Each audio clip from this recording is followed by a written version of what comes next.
Kurze letzte Frage. Ist es okay, wenn ich es auf Englisch mache? Freilich. Freilich. Wie übersetzt man denn freilich auf Englisch? Of course. Ach so, ja, das ist so leicht. Deliberately. Welcome to today's episode of X Capital, speaking today with Daniel Keiper Knorr. He's one of the founders and partners of Speedinvest. Thank you, Daniel, for being here with us today. Yeah, Alexander, thank you for having me. Hello and welcome, everyone. Warmest regards from Vienna.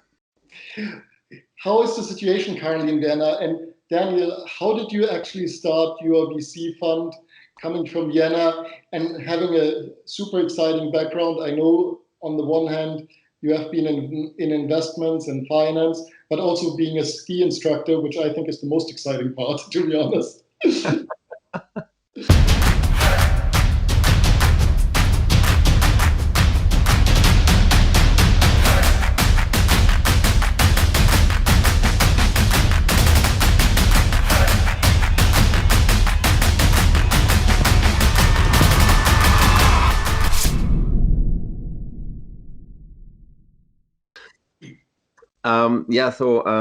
As for Speedinvest and a little bit on myself, how did I make it into this industry? As you already briefly sketched out, directly after university, I started my professional career actually in investment banking. I was in an equity sales trader with an Austrian bank, ErsteBank, and then for like 4 years, and then for a brief stint of 3 years, moved over to Zurich to work with Credit Suisse in asset management and private banking, and then in actually starting of the year 2000, actually, my now again can say co-founder Oliver Holle gave me a phone call. He was just about to spin out his academic research project into a startup. Was about to raise venture capital, giving me a phone call. Me being an investment banker, assumingly knows how to handle money. I jumped ship. I started in early 2000. We raised our seed round in March 2000, memorable date for everybody who is of an old age enough to remember what happened back then. So in the midst of the burst of the NASDAQ bubble, we raised a heavily overpriced seed round. We literally made every mistake there was in the textbook. So it was, but we learned a lot along the way. Struggled, hustled, kept the company afloat to eventually 2006 in a trade sale exit to VeriSign, NASDAQ listed company. Eventually the whole thing found a good end. And then 3 years after, set out to start Speedinvest in the year 2011. So this year, actually, in June, marks the 10th anniversary of our firm. We started out as a 10 million small boutique. Meanwhile, we manage, like end of Q1 2021, 450 million euro AUM across 9 funds. We are a digital pure play, so pan-European seed stage, digital tech, venture capital sector agnostic. However, we do have some areas of specific focus. First and foremost, of course, Fintech.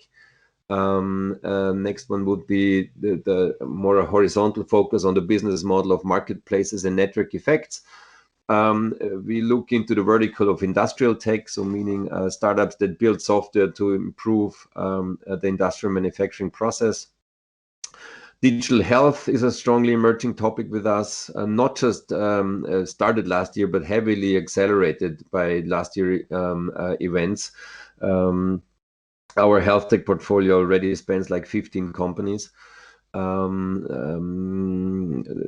overall portfolio across all funds is 160 active portfolio holdings.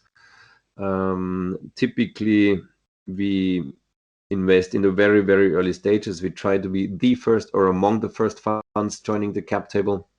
a dedicated seed fund in that phase where money cannot solve all problems and challenges a founder or a young company is facing. It needs a lot of actually very tangible, concrete operational support and hand-holding and guidance for those young entrepreneurs. And this is what we are trying to bring to the table. Literally, 10 years ago, we built Speedinvest as the fund we ourselves wished we would have 10 years prior. That's actually a really nice approach. But I know actually also that because you are speaking about hand holding, you're actually giving really a lot of support. You actually are one of the funds, I think, for the size you are managing, probably with the highest amount of employees or members. Is that correct? And how come you chose that strategy in that way? So that's probably correct. Actually, we are not monitoring the KPI of AUM per capita, but it's an interesting one actually. it would be an interesting exercise to do so and get some peer group comparison in the market. But yes, to get to your point, it's true. We run a team of in total 70 people. So take out like 10 people for finance, administration, and back office. That leaves 60 people working on deal flow and portfolio, split in 2/3 and 1/3. So 2/3, 40 people, pure pedigree in investment managers team, allocated in offices across Europe, Berlin, Munich, London, and Paris. And we also run an outpost in San Francisco. Headquarter, however, is Vienna. And then we have a team of 20 people, which we call our platform team. And their sole task is ensure portfolio success. So whilst the investment managers origin deals, source deals, identify targets, try to get on the cap table, once on the cap table, the portfolio success platform team steps in and puts literally physical effort behind in ensuring every single of our portfolio companies stands the best chances of raising a meaningful Series A funding round. I think that's really a VC you want to have behind you when you are on the startup side. But how did you choose those locations? And I was before, like, sorry, interrupting you for a second and saying, how about you create a subsidiary in Monaco? But Monaco is maybe not the most interesting startup place, but generally, how did you choose for those locations and what's the aim behind it? Well, so I mean, there is of course historic opportunistic reasons. You got to start somewhere. We happen to live in Vienna. After we sold our back then in Vienna located company to the Mountain View based VeriSign, large parts of our team moved over, stayed in San Francisco for 3 years. We established a network over there. So when we started with Speedinvest in summer 2011, we had like out of the starting 6 partners, 4 were based in Vienna and 2 were based in San Francisco. So we've been in San Francisco for 10 years now. And it's not like venture partner agreements with people. It's actually carry partners on the payroll that work for us in San Francisco. Which is an important difference. Of course, Vienna, we started, this is still where we have located our headquarter. The other locations came it's quite logic to be present in Berlin. It's logic to be present in London and Paris as well. Munich as the second most important startup location in Germany, next to Berlin. Germany being our most important deal flow geography. Out of the 160 active companies or the 200 that we ever invested in, probably 40 are from Germany, 40 are from UK, and the rest is dispersed literally from Portugal to Estonia and from Ireland to Turkey. Okay. So with Berlin, London, and Paris, we covered say 3 of the 4 most important hubs in Europe with people on the ground. That strongly helps with deal flow. Currently, we see deal flow at a run rate of 800 to 1,000 companies that we get in touch with per single month, which is which is an amazing number per se. But if you realize that a month has only 744 hours, 800 companies per month is 1 per hour minimum, 24/7, Sundays, Saturdays, midnight. So and this just takes a large team to process, and out of such a month's cohort of say 800 to 1,000 companies, you probably invest in 2, 3, or maybe 4. That's a really strict filtering process, but respect for managing that so well. You mentioned now your London office. How about how did Brexit affect you, and maybe also COVID, like the two things which happened last year? And it might not be only for you, but in general, the startup and venture capital industry. Let's probably start with COVID first, as it's a more a topic that everybody is affected in a same or at least similar way. Well, what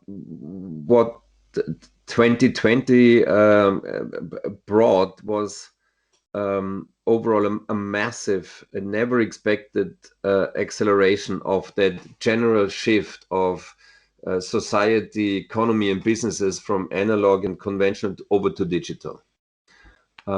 Simply by being forced to work remote. With restaurants shut, with retail shut down.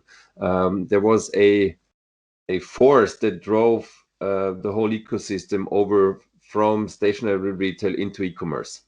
So there is like even Satya Nadella of Microsoft kind of said what we expected to happen in 2 years was actually a matter of 2 months. One could even go further and say a shift that we would have sketched out for 5 years literally happened in 5 weeks. In the time of from March into May last year, it was just no option by not doing remote work, not doing e-commerce distribution, and the homeschooling. And the effects are visible in every aspect of business and life. I completely understand. To get to the second point of view question, it didn't have that much of an effect actually. So London is still the powerhouse of European startup ecosystem, and that has not taken any negative, any very big negative effects that would be Brexit induced. The Brexit vote was, I think, 3 years back. The Brexit execution is ongoing. It affects, of course, physical transport of goods. It affects all sorts of new contracts need to be set up between now the UK and the EU, but the digital economy per se has not really taken an adverse effect of this. Long-term effects, for me, actually, at least, very difficult to predict. Macroeconomic, so both COVID and Brexit in 1 year might be a big challenge for the UK, I would guess. Okay. Did that change anything then in terms of the investment vehicle structuring for your next or future funds, that you're saying you prefer a certain jurisdiction or you prefer not to use a certain jurisdiction for those reasons? No, we keep investing in the UK, so that growth rate of our UK portfolio doesn't show any signs of slowing. Our fund is domiciled in Austria, so on a funds level, The only alternative might be Luxembourg, that is not affected.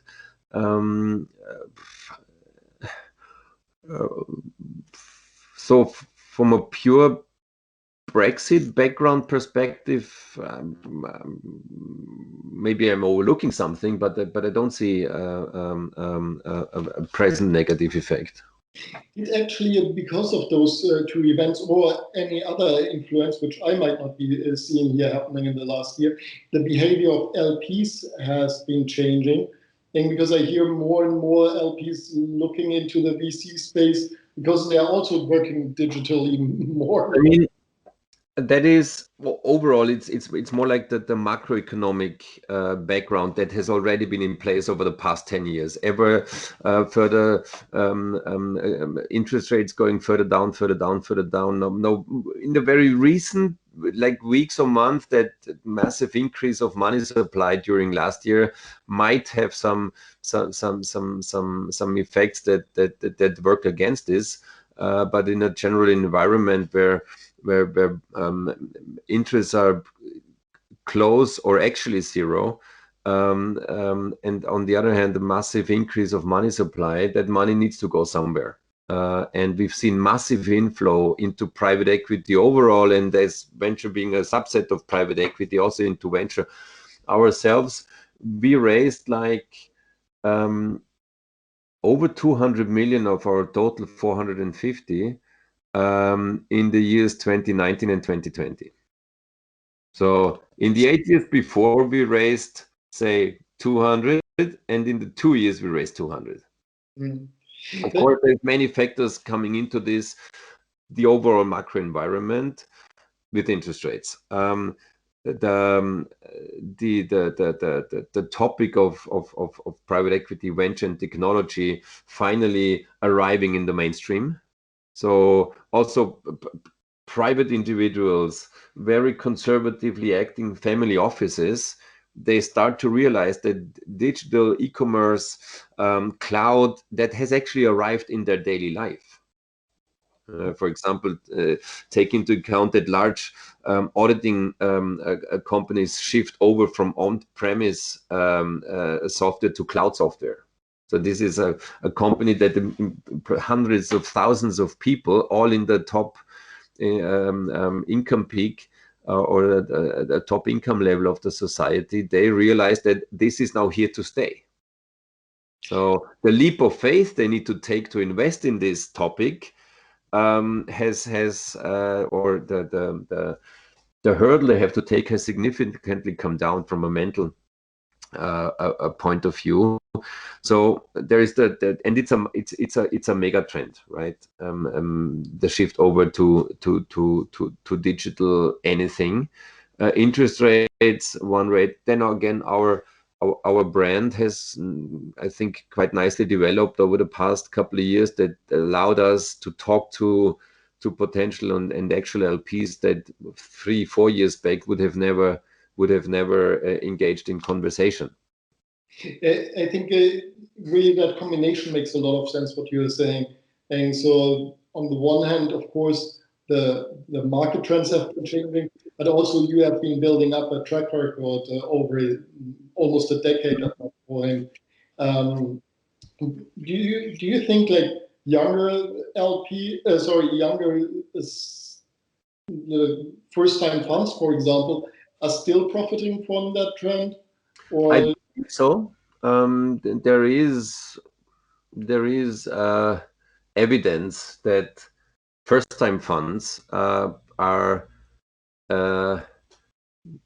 performing well, or at least outperforming the average of the industry. So of course, this whole situation of we just described makes it easier also for first-time funds to raise capital. However, I've also heard of established brands in the last 2 years that actually went out of business or decided to cease their operations with the current fund they're investing from. For what reason that I would not know of, but in general, the number of funds, the amount of capital flowing into the asset class is on a massive rise. So capital is no longer a shortage. Is there then actually a competition? Like, do you see that as a competition, like new small first-time GPs coming up, or do you see that as an advantage? Well, I mean, absolutely. There is competition from new managers in the market. Typically, this is experienced people who left a big firm and start their own thing. Now, these people, look, for example, at 468 Capital in Germany. They had no troubles raising a massively large fund. These are people with a strong personal brand name in the market. They have no trouble originating good deal flow. They will come up with a good result. Then on top, there is larger funds, specifically from the US, pushing for the European market, entering typically at later stage, maybe Series B, pushing the established Series B players further down into Series A territory, resulting in pushing established Series A players down into C territory. So, I mean, there has been a lot of complaint in the earlier years when we started. There's too little capital in Europe.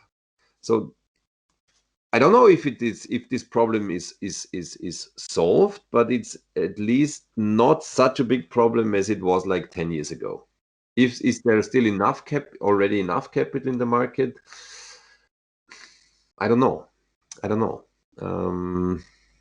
When you think of your LPs or LPs in general, do you think like let's say family offices or like institutional investors, like more active LPs, and also on the other hand we have like governmental agencies like KfW in Germany or other similar entities in different European countries? Well, here I can only point to our, like, you know, anecdotal evidence, and we saw from all the sectors you named, governmental entities, supranationals like EIF, KfW, the Austrian equivalent to KfW, AWS. We see money coming in from all sources, large family offices, institutional investors, even domestic, international.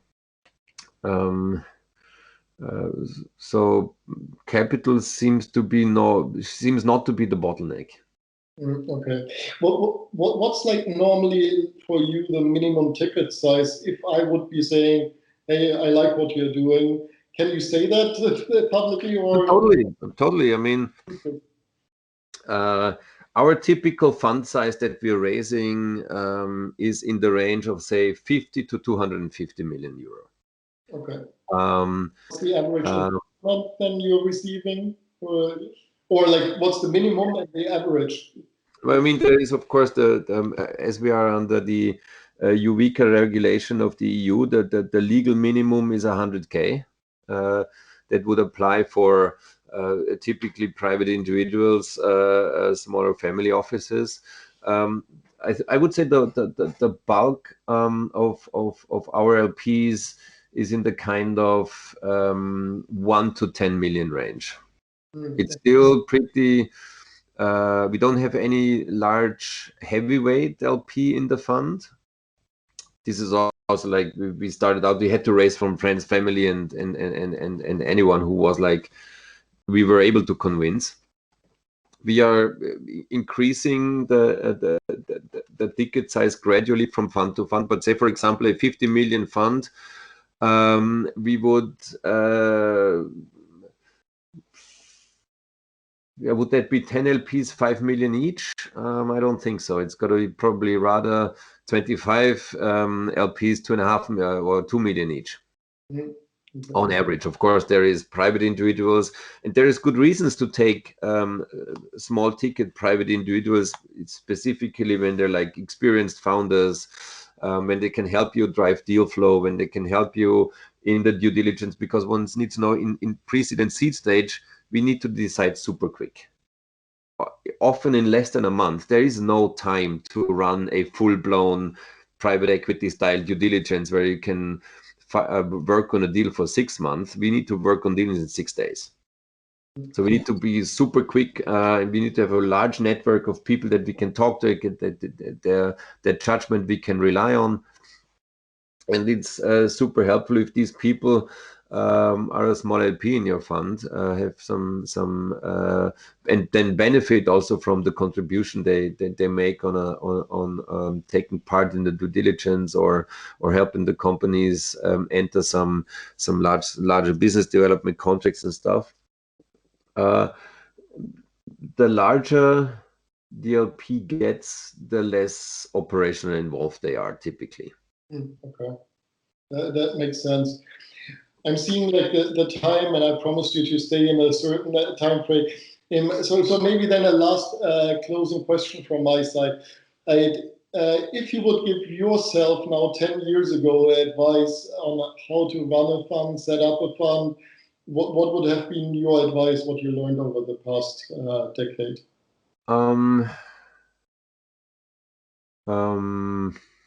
Well, there is definitely one thing that we probably now would do different, probably would apply a bit of a longer capital call schedule, because back then we were smart enough to call all the capital in 24 months.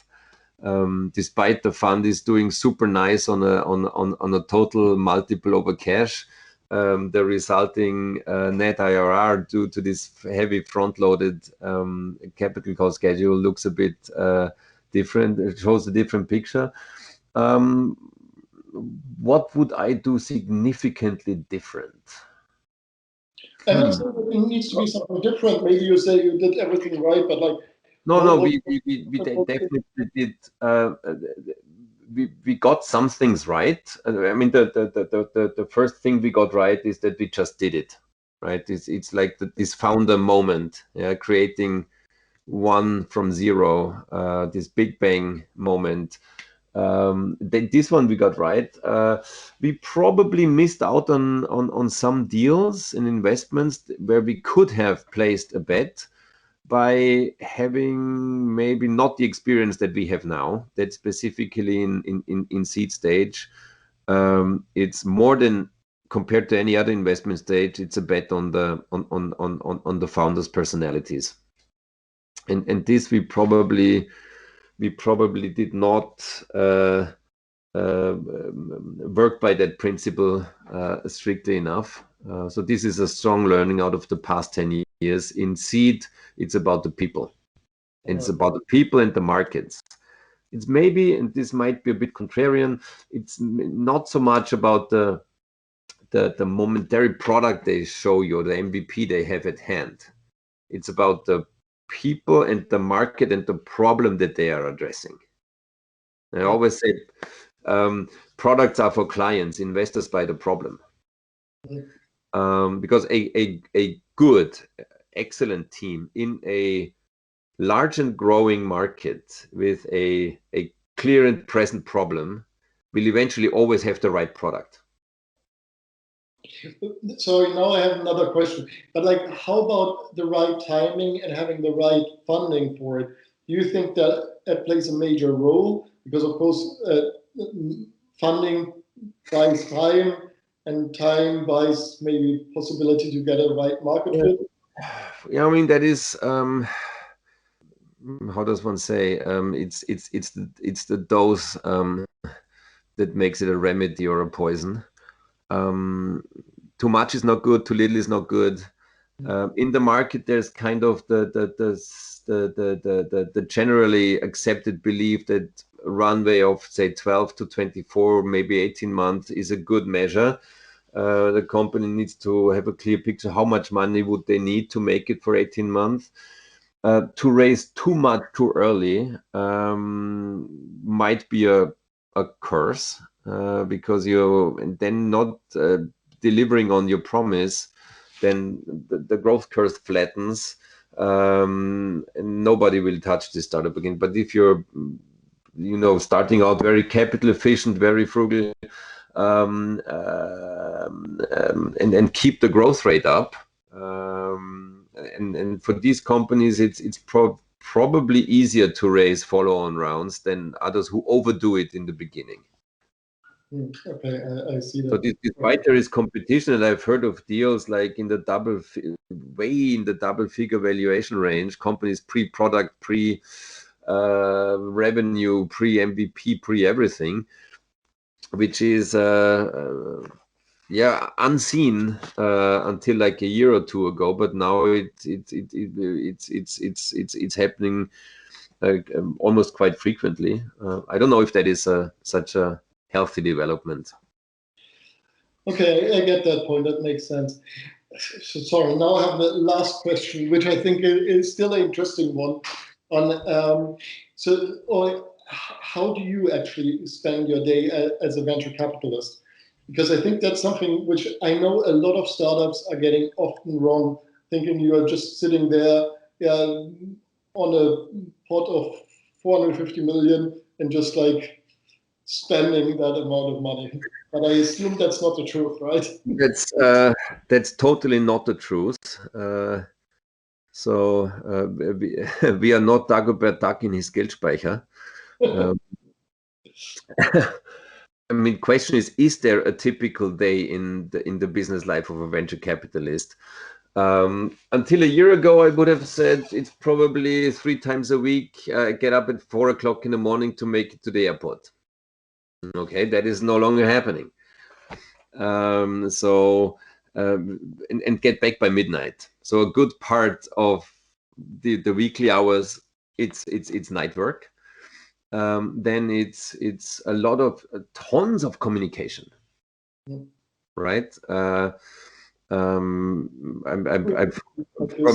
a nerdy trade. I every once in a while I check my monthly phone bills and add up the hours and see how much time I spend on the phone. And these are only the regular phone calls, the old-fashioned phone calls that are tracked there. Then I map this with the Zoom calendar entries and Skype calls like we are having now, and WhatsApps. And if I add up these hours and minutes, that's like probably at least half of a day I'm some kind on the phone. That leaves the other half to do not talk work, but brain work. And this is only the scheduled calls. That's not the inbound when an LP calls me or someone else, or those interruptive inbound calls. But what does a typical venture capitalist do?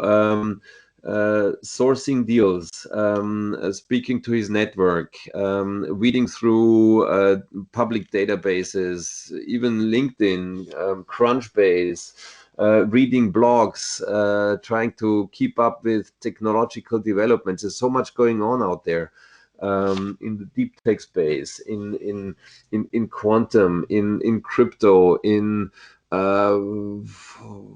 whatever else have you. So keep up with the market developing, then work with the portfolio. There is board meetings to be taken. There is assisting the founders in solving problems, hiring people, striking large sales contracts. Then there is work towards the LPs, right? Because a fund is kind of a marketplace. We take in capital from the LP side and we deploy capital to the startup side. And then a couple of years later, we take capital out of the startup side and deploy it back to the LP side. So this is a two-sided marketplace, and we need to work on both ends. My role personally is rather on the capital supply side with the LPs and potential new investors, and talking to existing ones and distributing information and making sure we are somewhat on the surface of their daily news flow.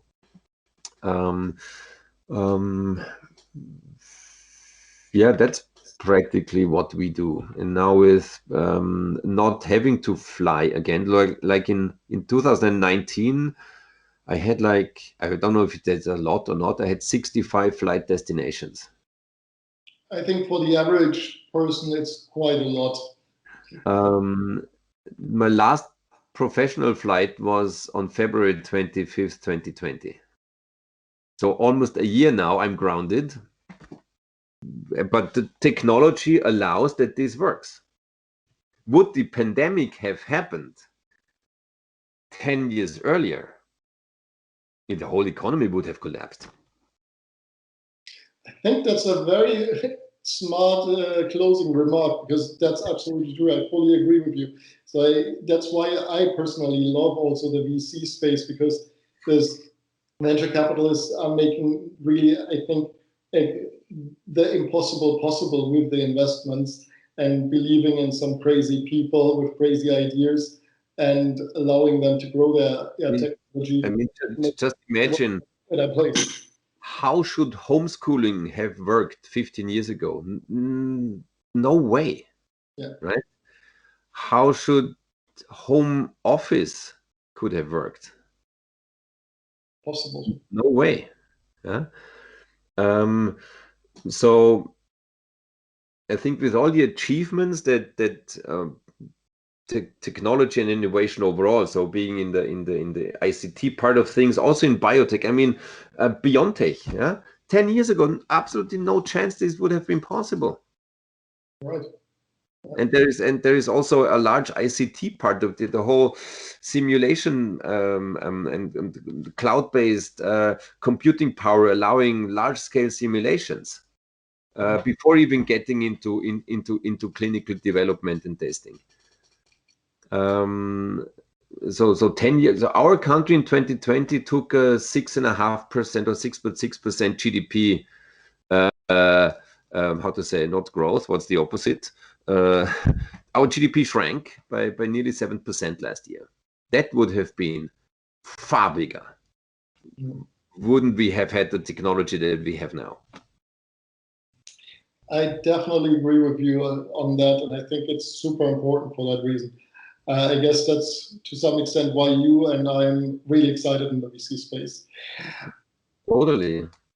I must say, I'm never in my. I'm almost 50 now. It's the first time in my life that I'm not bothered or troubling with this. I'm actually happy. Why? Because I was in the market in 2000. I was in the market in 2001, September 11. I was in the market 2008, Lehman. I was in the market 2011 to 13, the Euro debt crisis. I was in the market Q4 2018. Every asset manager knows what happened back then. I'm in the market now. I know this we will overcome somehow, and there will be changes, but this actually sometimes it helps to have a bit of experience. Thank you. That's fantastic. Thank you so much, Daniel, for being here with us. I think it was a super interesting talk. I really enjoyed it, and I would love to keep on going with you forever. Maybe we can have another one in some absolutely any time. That would be fantastic.